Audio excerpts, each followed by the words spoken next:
Olê, mulher daqui, olê, mulher de lá. Mulher, sai desta cozinha e vem pra sala conversar. Mulher, sai desta cozinha e vem pra sala conversar. Olê, mulher daqui, olê, mulher de lá. Mulher, sai dessa cozinha e vem pra sala conversar. Mulher, sai desta cozinha e vem pra sala conversar. Olê, mulher daqui, olê, mulher de lá. Mulher, sai dessa cozinha, vem pra sala conversar. Gente, eu sei que tem muitas mulheres que me escutam enquanto estão na cozinha, enquanto estão preparando o café da manhã. Outras me escutam enquanto vão levando filhos para a escola, estão indo para o lugar de trabalho. Muitos homens que me escutam, às vezes me fazem uma gravação e me mandam uma gravação lá pintando as paredes ou no ambiente do escritório, ou enquanto estão no caminho, no carro me escutando. Você, meu amigo e minha amiga que me escuta, você não tem lugar de escolha. Mas hoje eu quis vir fazer essa live daqui da cozinha. Um pouco eu fiquei pensando em Santa Teresa de Ávila, né, que dizia para suas irmãs que Deus a gente consegue encontrá-lo até mesmo no meio das panelas. Não tem atividade, não tem lugar que possa criar uma oposição entre nós e aquilo que Deus quer e aquilo que Deus deseja. Hoje nós celebramos São Francisco de Assis, o dia 4 de outubro, é a memória de São Francisco de Assis. Ele é padroeiro daqui da Itália, e para São Francisco toda a natureza, tudo era irmão, tudo era irmã, porque tudo era translúcido diante dos seus olhos e ele conseguia enxergar Deus presente em todas as criaturas.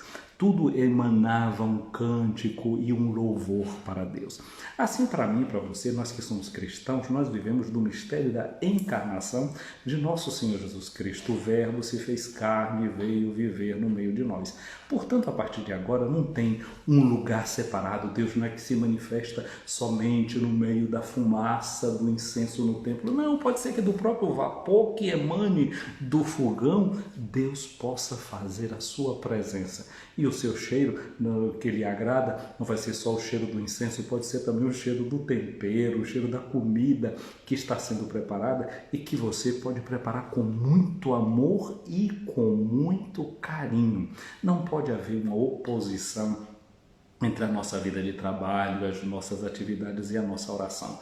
Embora a gente precise aprender a dar valor a um trabalho muito sério, que é o trabalho interior, que é ir trabalhar dentro da gente, ir ao mais profundo do nosso coração, ver as bases daquilo que nos move e ali perceber a presença desse Deus que é amigo, desse Deus que se manifesta para mim e para você, um Deus que está dentro de nós, que faz a sua sede no meio de nós. É interessante porque a palavra sede, não é? Onde é a sede da sua empresa? A sede do nosso município. Sede vem dessa palavra latina sedes, sedis, que significa a cadeira. A cadeira significa um assento, um lugar onde você se assenta. Então é uma palavra também que pode ser traduzida como base. Então Deus se assenta dentro de nós. Você já notou que também quando a gente usa a palavra assentado, por exemplo, se você faz o café e tem o pó tá ali dentro, você, não, deixa assentar, então deixar que o pó vá lá para o fundo. Então assentar-se também tem esse sinônimo de as coisas estarem calmas, das coisas estarem tranquilas. No domingo passado a gente viveu um momento de, os italianos têm uma palavra muito interessante, chama subúrbio, né? Um momento de muita agitação, de muito corre-corre, foi eleição, um vai para cá, um vai para lá. Aí já terminou-se uma primeira fase de apurações em muitos lugares, já tem governador, governadora, sei lá, eleito, deputado, senadora, senador, gente que já foi eleito.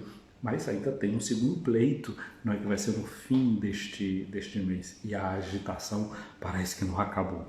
Então agora eu acho que a gente poderia entrar no espírito que a liturgia está nos propondo e de permitir que certas coisas se assentem dentro de nós, E também a gente usa, não é, o assentar-se como uma palavra para dizer decantar. Não é? A cultura italiana é uma cultura que gosta de tomar vinho, então você abre a garrafa do vinho, não é? E quando você olha no fundo da garrafa tem ainda algumas impurezas, e tem uma garrafa, não é, grande, assim, meio arredondada normalmente, que se chama de decanter, que é usado justamente, você põe o vinho lá dentro e deixa um tempo, né? Normalmente os que entendem disso é 1 hora para cada ano que você vê lá que o vinho tem. Se é um vinho de 5 anos, 5 horas, deixando ele decantar, deixando ele se assentar e oxigenar, e aí depois ele vai ter aquele sabor bom, aberto. Então a gente precisa dar tempo para decantar as coisas. Interessante, né? Decantar soa também no ouvido da gente como um cantar.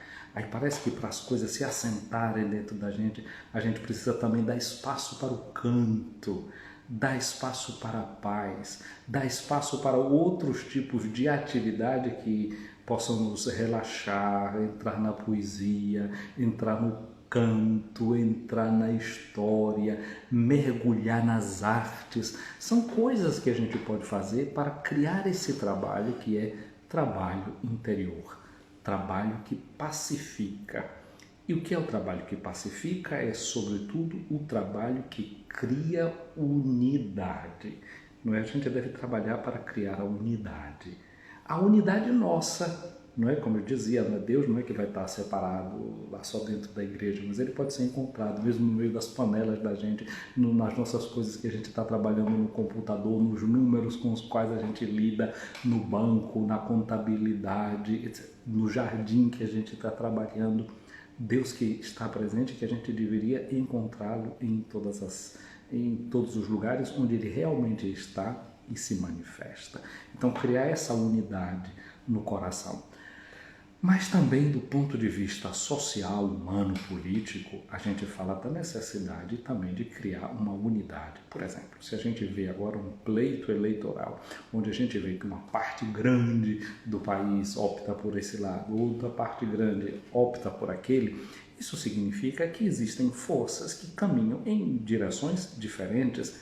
E o que é que nós somos chamados a fazer, senão a decantar tudo isso que aconteceu, para de novo, cantando a nossa fé e a nossa esperança, a gente buscar trilhar caminhos de reconciliação, de unidade e de paz que vão para além de todas as nossas diferenças. E olha, parece que era Einstein que dizia, não é, que um problema só pode ser resolvido num nível mais alto do que aquele no qual o problema foi criado. Não é? Aí eu falava do decantar, o decanta é que as coisas irem se assentando, não é? Irem para baixo e ficando na sua base, mas para buscar a solução também a gente precisa de um outro ato, que é o ato da elevação, é do subir. Quando eu falava dessa imagem do vinho, que é colocado dentro do decanter, o vinho como que ele precisa daquele tempo para se expandir, para se elastecer, para ir para além daquelas dimensões na qual ele estava ali preso por tanto tempo. E na hora que você abre, como é que ele faz aquela explosão, ele se abre, depois ele vai abrir em aromas, em cheiros, isso, aquilo e aquilo outro, e as pessoas vão poder saborear. Assim também são com os fatos da nossa história. A gente precisa de tempo, né, para poder analisar os dados, para poder interpretar as situações, para poder encontrar, sobretudo, um chamado que esteja presente no dado da realidade, que para nós, pessoas que temos fé, significa dizer existe um apelo de Deus contido na realidade na qual nós estamos imersos. Não é um trabalho fácil. Não é um trabalho que num primeiro momento a gente consiga dizer que interpreta bem. A gente precisa muitas vezes da distância. A distância justa. E talvez a distância não é uma distância que a gente vai dizer assim, é com 1 ano, 2 anos, 3. Às vezes a gente precisa de muito mais tempo do que isso, não é? Para ir aprofundando, percebendo certas coisas e apresentando soluções que não sejam apressadas. Dizem que a pressa é inimiga da perfeição. Realmente o trabalho nosso é um trabalho muito mais amplo. Nós que somos tecedores de paz, tecedores de esperança, Não pensar que o que a gente está fazendo é uma coisa que se resolva assim tão ligeiro. Bom, nós vamos olhar para o evangelho que a liturgia coloca em nossas mãos no dia de hoje, que é o evangelho de Lucas, no capítulo 10, versículo de 38 a 42. Nós ontem vimos aquele confronto de Jesus com aquele nomikos, com aquele mestre da lei, aquele homem que lia as normas da lei de Deus, e Jesus disse para aquele homem que a solução não estava tanto nas coisas corretas, na ortodoxia do que ele conhecia, mas que ele precisava era partir para a prática, para a ação. E aí a gente pode dizer, bom, basta agir, mas a gente aqui hoje, o evangelho de hoje vai mostrar para a gente que além da ação, a gente precisa ter também outras prioridades.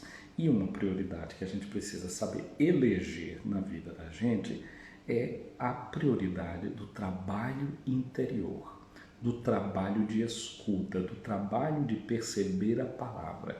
E perceber a palavra exige uma atitude. A primeira delas é uma atitude corporal, de poder se assentar. É muito interessante que quem pratica a meditação, uma das coisas que a gente precisa gastar muito tempo é aprender a sentar-se corretamente, respirar corretamente, para depois poder dar atenção a uma palavra.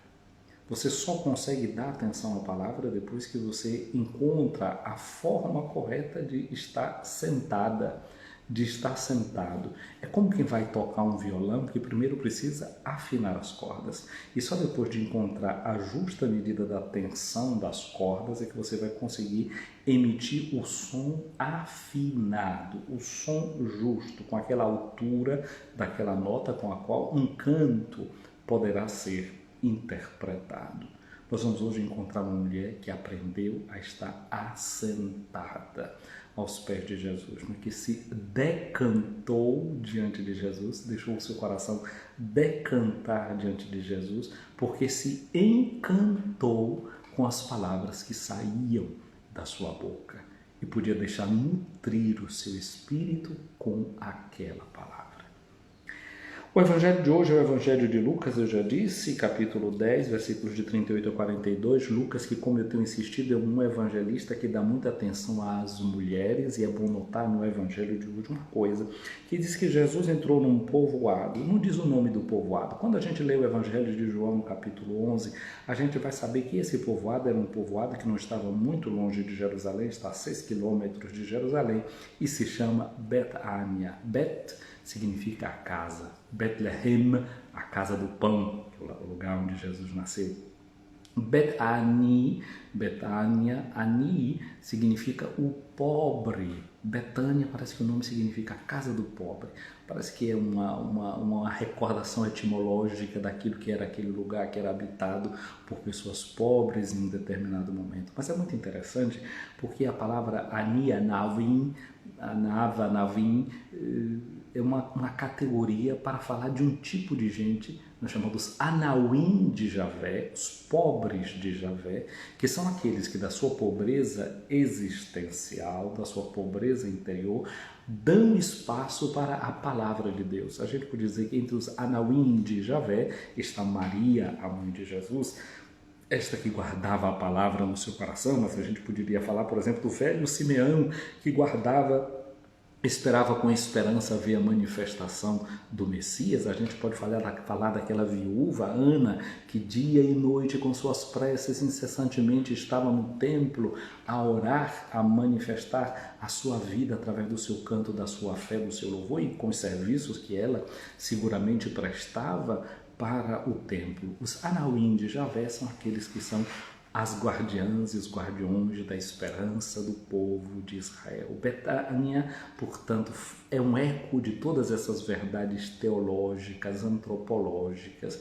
que está presente dentro do povo de Israel. Você é uma guardiã da esperança, minha amiga? Você é um guardião da esperança, meu amigo? Ou você é daquele tipo que se agita e que logo perde a esperança? O Evangelho de hoje vai nos ensinar a tomar distância da agitação, a deixar que o nosso coração entre na serenidade e na paz em tudo aquilo que a gente faz. Então a gente vê aqui que Jesus entrou neste povoado, que Lucas não dá um nome, e uma certa mulher, a mulher vai ter nome, o lugar não tem nome, mas a mulher tem nome. Olha como as pessoas valem mais do que o lugar. O lugar, sim, lugar social, hoje em dia se fala de lugar social, de lugar de fala, de lugar disso, lugar daquilo outro. Às vezes o lugar a gente pode até não colocar em primeiro lugar, mas a pessoa, sim. A pessoa ela é de uma importância capital. Porque eu tenho que dar valor assim, a posição dela, né? A posição na sociedade, a posição nisso, a posição naquilo. Talvez isso não mereça tanto destaque, mas é interessante a gente saber dar valor e dar importância às pessoas concretas, ao seu rosto, ao seu nome. Ela se chama Marta. Parece que na língua de Jesus, Marta significa a patroa, aquela que é dona de alguma coisa. Ele diz assim, a gente tem um modelo de uma mulher que é intraprendente, uma mulher empreendedora, uma mulher que arregaça as mangas, uma mulher que faz. Lembra que ontem o samaritano também era um homem que fazia e tinha valor o que ele fez. O que ele fez foi muito importante, mas também a gente agora não precisa dar tanto destaque a esse lugar de fazer as coisas, a essa posição de quem faz as coisas.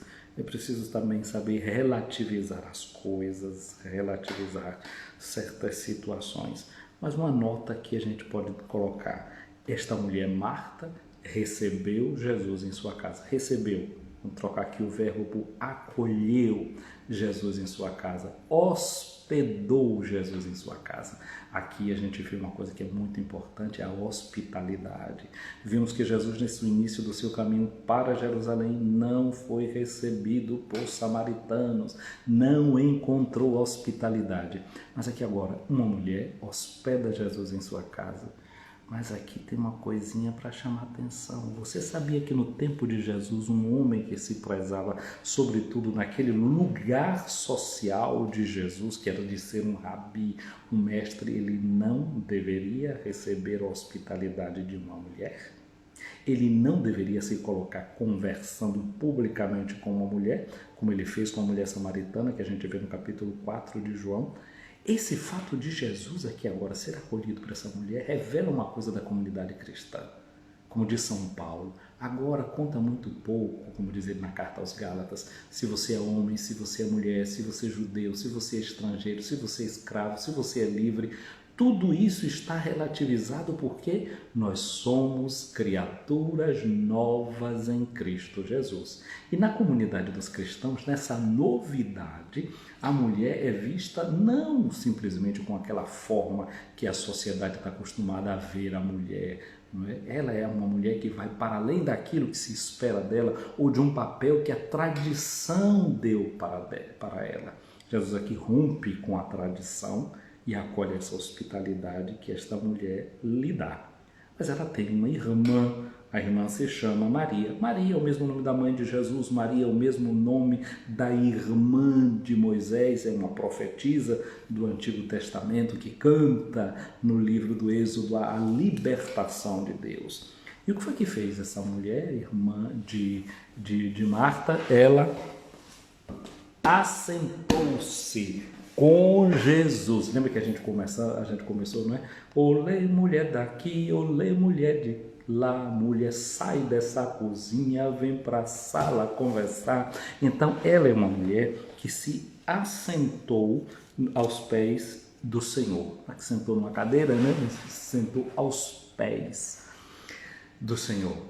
Esta expressão tem que ser sublinhada. Capítulo 22 do livro dos Atos dos Apóstolos, que é uma obra também escrita por Lucas, no versículo 3, Paulo se apresenta e diz que eu me sentei aos pés de Gamaliel. O que é que essa palavra significa? Sentar-se aos pés de alguém, nessa linguagem bíblica, significa ser aluno, significa ser discípulo. Portanto, Maria aqui, diferente da sua irmã Marta, dava atenção não apenas ao trabalho exterior, mas ao trabalho interior, ao trabalho educativo. Aqui a gente está diante de um passo do Evangelho que mostra que Jesus promoveu a educação das mulheres. No tempo de Jesus, os rabinos pensavam assim, é melhor que todas as Bíblias sejam queimadas do que elas irem parar na mão de uma mulher.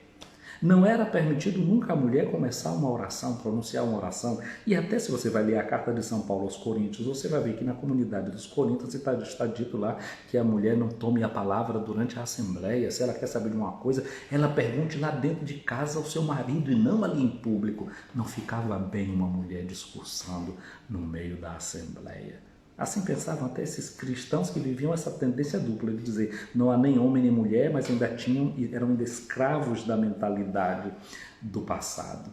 Jesus não, Jesus era livre, estava ali conversando com essa mulher, ela estava sentada aos seus pés, Jesus a estava educando. Você sabe que até hoje, na mentalidade judaica, pode ter 1000 mulheres reunidas.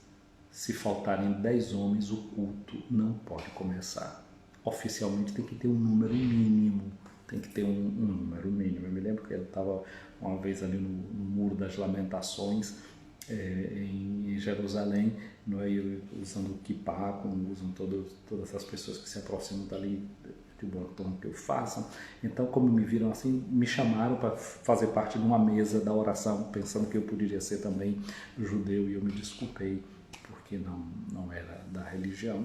Então não podia, mas tem que ter um número mínimo de 10 homens para poder ser oficializada essa oração. Então a mulher que poderia ser 1000 ali presentes e a oração oficial não poderia ter início porque faltava o quórum para essa oração. Então dentro dessa mentalidade, dentro desse mundo, Jesus é esse que dá espaço e dá destaque à mulher. Ela está ali sentada aos seus pés. Ela é discípula, portanto, e escutava a sua palavra. Olha essa importância aqui da escuta da palavra, a gente que deve escutar a palavra do Senhor.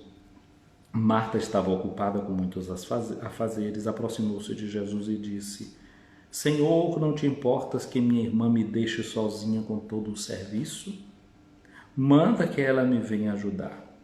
O Senhor, porém, respondeu: Marta, Marta, tu te preocupas e andas agitada por muitas coisas. Jesus não disse para ela: Marta, Marta, você está trabalhando demais. Jesus não tem problema que a gente trabalhe muito, não. A gente pode trabalhar à vontade mesmo, pode trabalhar até dizer chega. Pode trabalhar, não tem problema. Jesus não tem nada contra o trabalho, não. A questão aqui era a agitação e a preocupação. Tu andas agitada, tu andas preocupada com muitas coisas. Porém, uma só coisa é necessária. Maria escolheu a melhor parte e esta não lhe será tirada. Qual foi a parte que Maria escolheu? Decantar-se diante de Jesus, sentar-se diante de Jesus, ouvir a palavra de Jesus. Jesus não está querendo dizer aqui que Maria não deve ir trabalhar, não deve ir lá para a cozinha ajudar Marta depois, não. Certamente ela vai, certamente ela foi. A história não continua dizendo que foi o que aconteceu depois. É bem provável que Marta conseguiu o que ela queria, levar Maria para a cozinha. Mas Maria vai para a cozinha depois de ter ouvido também essa palavra. Ela escolheu a parte melhor, não permitir que o seu coração se agite. Você pode trabalhar muito, mas é preciso saber onde é que está o seu coração. Se o seu coração não está dividido, se o seu coração não está agitado, porque não adianta trabalhar muito com o coração agitado, porque os resultados não serão os melhores. Você vai estragar o trabalho e estragar o coração. Então, o chamado para a gente agora é de recuperar a paz, recuperar o encanto, dar serenidade ao coração, para que a gente possa trabalhar bem, para que a gente possa trabalhar melhor. Vamos trabalhar muito, mas vamos trabalhar cheio de esperança, cheios dessa ternura, desse encanto que vem somente de Deus, que somente Deus pode dar. Interessante, hoje, como eu dizia, a gente celebra São Francisco de Assis. Francisco é aquele que fez uma paz entre a cidade de Gúbio e um lobo que andava por ali devorando as coisas dos animais, das pessoas, as ovelhas. Queriam matar o lobo. E Francisco evangeliza o lobo, dá a paz ao lobo. Depois, olha, vocês agora deem comida para ele. Interessante, porque teve um filósofo, Hobbes, que ele dizia que o homem é lobo do homem. Francisco de Assis é esse que, com o seu estilo, nos ajuda a perceber que por detrás de cada lobo tem a possibilidade de esse lobo se transformar numa ovelha. E nós devemos ser como pastores que ajudam a conversão das ovelhas em lobo. Jesus que diz assim: vocês que estão cansados, preocupados, fadigados, venham para mim que eu darei restoro. Tem muita gente que pode estar assim agitada como Marta, preocupada como Marta. E a gente pode olhar de fora e pensar que é como um lobo essa pessoa por causa da agitação. Mas vamos olhar com esse coração de pastores e de pastoras e ver que ali tem uma potencial ovelha. Mas só que muitas vezes essa ovelha, para poder ser levada, esse lobo que vai se transformar em ovelha, para poder ir até Jesus, a gente precisa carregar nos ombros, carregar o peso deste irmão e desta irmã. E como é que a gente faz isso? A gente pode fazer através da oração, a gente pode fazer através da intercessão, a gente pode fazer também através de um exemplo, de uma conduta nossa que possa ajudar esse irmão e a essa irmã. Minha amiga, meu amigo, dirijamos-nos ao Senhor. São Francisco, nós te pedimos, intercede por nós, para que a gente possa descobrir a beleza do Evangelho que nos faz irmãs e irmãos uns dos outros e da natureza inteira. Ajuda-nos a fazer também aquilo que Maria, a irmã de Lázaro e de Marta, fez no Evangelho, que tu também fizeste. Ela escolheu a melhor parte, como tu também escolheste a melhor parte. Tu deixaste a casa do teu pai e todas as riquezas que ele tinha para viver somente do Evangelho de Jesus. Ajuda-nos a viver também deste modo. Amém. Minha amiga, meu amigo, dirijamos ao Senhor a nossa oração. Ouvi, Senhor, a minha oração, chegue até vós o meu clamor. Minha amiga, meu amigo, o Senhor esteja acima de ti para te proteger, à tua frente para te guiar, atrás de ti para te defender, do teu lado para te acompanhar. Que a bênção de Deus Todo-Poderoso, Pai, Filho e Espírito Santo, desça sobre ti, minha amiga, meu amigo, permaneça para sempre. Amém.